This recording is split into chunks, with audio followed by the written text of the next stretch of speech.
வணக்கம். அனைவருக்கும் இனிய காலை வணக்கம். என்னோட பெயர் முனைவர் கிருஷ்ணவேணி. தோட்டக்கலை கல்லூரி மற்றும் ஆராய்ச்சி நிலையம் பையூரில் பணி புரிஞ்சுட்டு வரேன். என்னோட குறிப்பாக வந்து பார்த்திங்கன்னா, நான் என்னோட முனைவர் படத்தை வந்து சுற்றுப்புற சூழல் துறையில் நான் வந்து செஞ்சேன். ஏன் சுற்றுப்புற சூழலில் நான் செஞ்சேன்னா, அதுக்கு பல காரணங்கள் இருக்குது. பெரியோர் மக்கள் தொகையில் பார்த்திங்கன்னா நிறைய வந்து பிரச்சனைகள் வந்து சுற்றுச்சூழலுக்கு ஏற்படுது. இப்போ நீங்கள் கேட்கணும்னா சுற்றுச்சூழல்னே சொல்லிட்டு இருக்கீங்க அப்படின்னா, நம்மளை சுற்றி இருக்கிற சூழல். இப்போ நம்ம வந்து ஒரு ஒரு நீரோடைக்கு போனால் அங்கே ஒரு நீரோடை இருக்கும். இதே ஒரு காட்டுக்கு போனால் அங்கே ஒரு காடு இருக்கும்.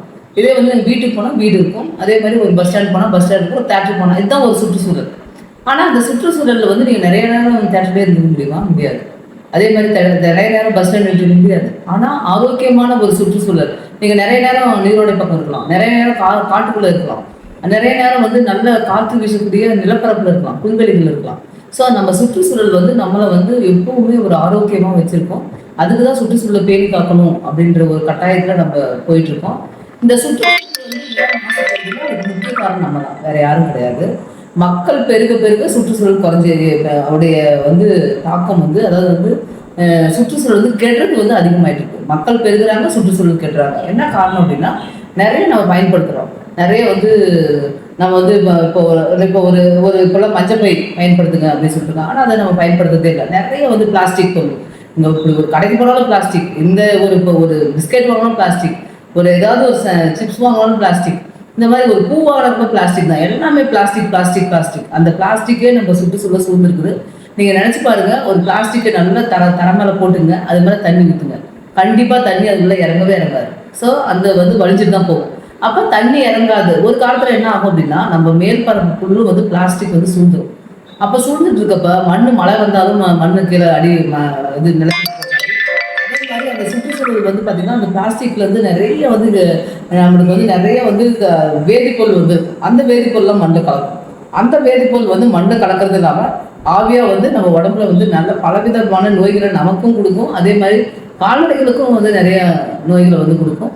சுற்றுச்சூழல் வந்து நல்லா வந்து வெப்பமாயிடும் உங்களுக்கு. நீங்கள் என்னதான் ஏசி போட்டாலுமே வந்து பார்த்தீங்கன்னா, ஏசியோட எஃபெக்ட் எல்லாம் குறைவு தான்.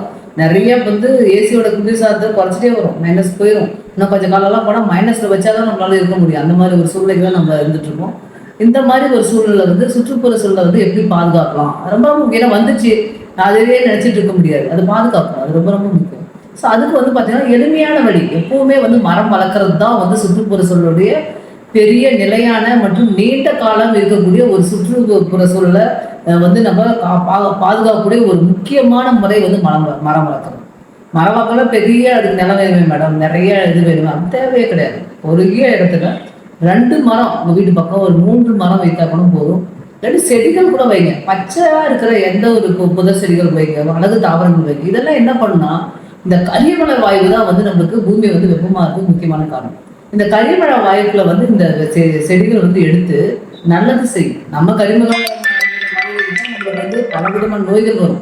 அதே வந்து தாவரங்கள் வந்து கரிமலை வாயு எடுக்கிறப்ப பொலிச்சேர்க்கை நடக்கும். அதை வந்து ஒரு ஒரு உணவுப்பொருளாக வந்து மாற்றும். ஸோ அந்த மாதிரி வந்து சக்தி கொண்டது தாவரங்கள். ஸோ அதனால தாவரங்களை நீங்கள் வளருங்க, ஒரு பூச்செடி வைங்க, இல்லை உங்களுக்கு வந்து ஒரு மரம், பழம் முடிக்கூடிய மரங்களை வைங்க. இப்படி வைக்கிறப்ப அந்த கரிமலை வாயுவை வந்து நம்ம வளிமண்டலத்திலிருந்து நம்ம எடுத்துக்கிறோம். அதே சமயத்தில் அதை வந்து நம்ம உணவுப் பொருளாக மாற்றுறோம். ஸோ அது ரொம்ப முக்கியம்.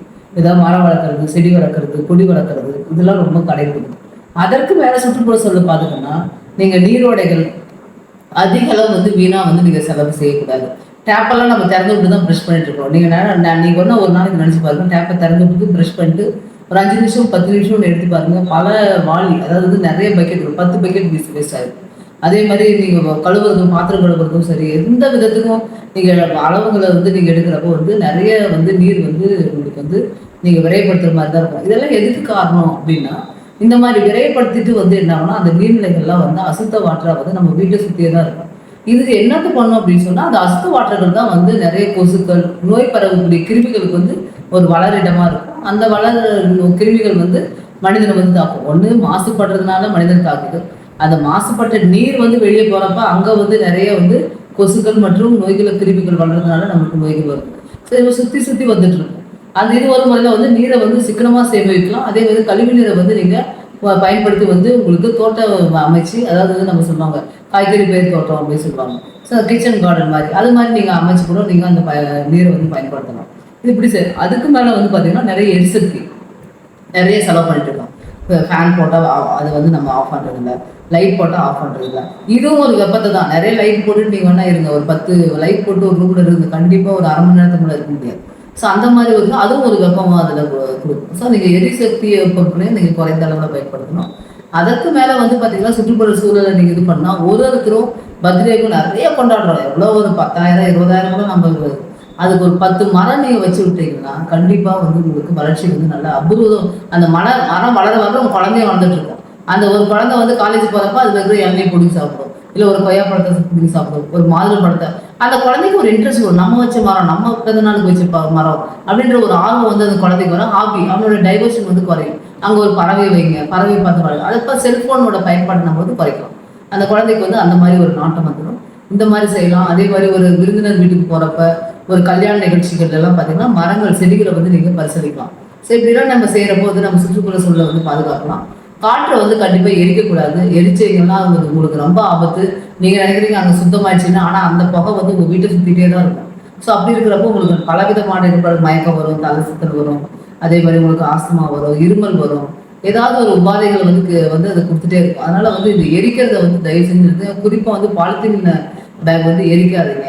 ஸோ அது எரிக்கிறதுனால நிறைய வாயுக்கள் வந்து அதில் வந்து உங்களுக்கு வந்து பாசிபின் அந்த வாயுவெல்லாம் பார்த்தீங்கன்னா உங்களுக்கு ரொம்ப வந்து டேஞ்சரான ஒரு வாயு. இந்த மாதிரி எனக்கு வந்து அது தனிப்படும். அதே மாதிரி நம்ம முடிந்த அளவுக்கு வந்து கழிவுகளை வந்து மக்க வைக்கிறதுக்கு பயன்படுத்தும். நீங்கள் வீட்டில் வந்து 2 கூடை வச்சுக்கணும். காய்கறி கழிவுகள் வந்து ஒரு கூடையில் போடுங்க, பிளாஸ்டிக்லாம் ஒரு கூடையில்.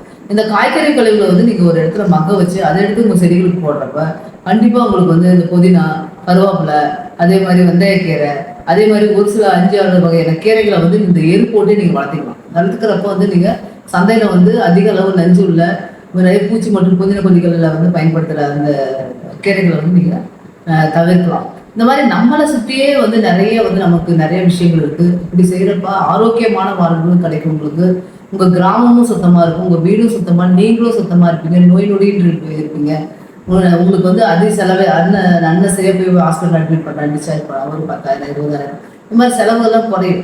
மருந்துகள் வாங்குற செலவுகள்லாம் குறையும். நீங்கள் வந்து ஆரோக்கியமாக இருக்கிறப்ப நிறைய வேலைகள் உங்களால் சும்மா ஒரு ஆற்றல் மனிதன் தான் உட்காந்துருப்பாங்க. ஒரு ஆற்றல் மனிதன் இருக்கவே முடியாது, ஏதாவது வேலை செஞ்சுட்டே இருப்பாங்க. ஸோ அந்த குழந்தைங்களுக்கு வந்து ஆரோக்கியமான உணவு நீங்கள் கொடுக்குறப்ப இந்த சுற்றுச்சூழலும் வந்து பாதுகாக்கலாம். அதே சமயத்தில் வந்து நச்சற்ற உணவுப் பொருட்களை வந்து கொடுக்கலாம். இந்த ஒரு சிறிய எளிய தொழில்நுட்பங்களை வந்து பயன்படுத்தி பொதுமக்களும் மற்றும் மாணவர்கள் மற்றும் அனைத்து வந்து முதியோர்கள், இளைஞர்கள், குறிப்பாக வந்து பார்த்தீங்கன்னா சுற்றுச்சூழலை பாதுகாக்க வேண்டும் என தாழ்வு கேட்டுக்கொள்கிறேன். வந்து என்னுடைய சுற்றுச்சூழலை பாதுகாப்பதன் உத்திகளை கேட்டு பயன்பெற இருக்கும் அனைத்து வாடிக்கையாளர்கள்னு சொல்லலாமா, இல்லை வந்து அவங்க கேட்பாளர்கள்னு சொல்லலாமா, இல்லை வந்து சுற்றுப்புற சூழலை பாதுகாக்க ஆர்வலர்கள்னு சொல்கிறாங்க, அனைவரும் வந்து கேட்டு வந்து பயன்பெற்றதுக்கு வந்து என் மனமான நன்றி தெரிவிக்கிறேன்.